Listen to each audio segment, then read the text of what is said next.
This is the story of Creative Commons.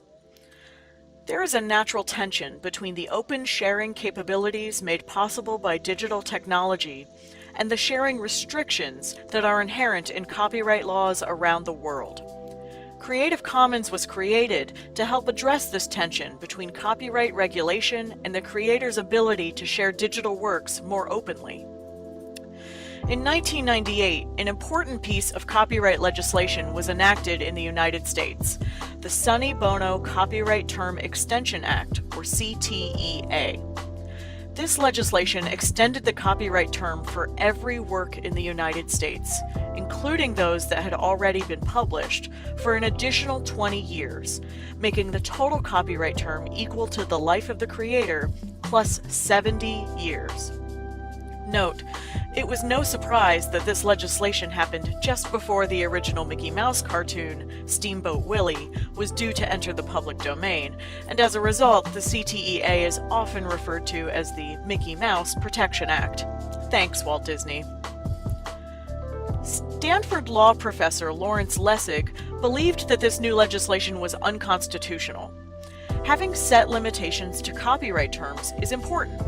Once those terms expire, the work enters the public domain and is now available for anyone to use for any purpose without permission.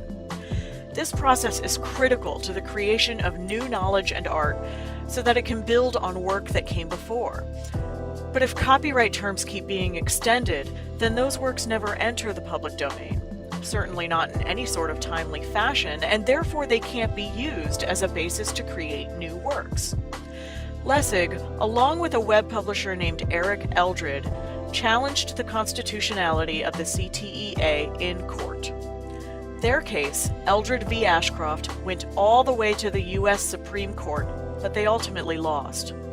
Justice Breyer, however, did write a dissenting opinion agreeing with Eldred and Lessig that the CTEA essentially set a precedent for granting perpetual copyright, and that undermined public interests.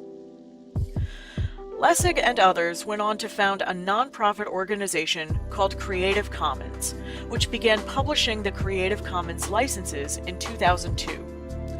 These are a set of free, public licenses that allow creators to keep their copyrights while at the same time sharing their works on more open and flexible terms. These licenses are intended to be used by creators all over the world. The idea is that this is an easy way for creators to share their works in ways that are consistent with copyright laws. Today, Creative Commons licenses are used by more than 1.4 billion works online across 9 million different websites. The Creative Commons Global Affiliate Network includes over 500 volunteers and community members who serve as Creative Commons representatives in over 85 countries. Creative Commons licenses help creators make a global commons of diverse types of content that is freely available for anyone to use. Additionally, they signal a set of values and a different way of thinking about copyright, licensing, and creative ownership. Creative Commons licenses and the Creative Commons logo have become symbols for sharing, openness, and collaboration.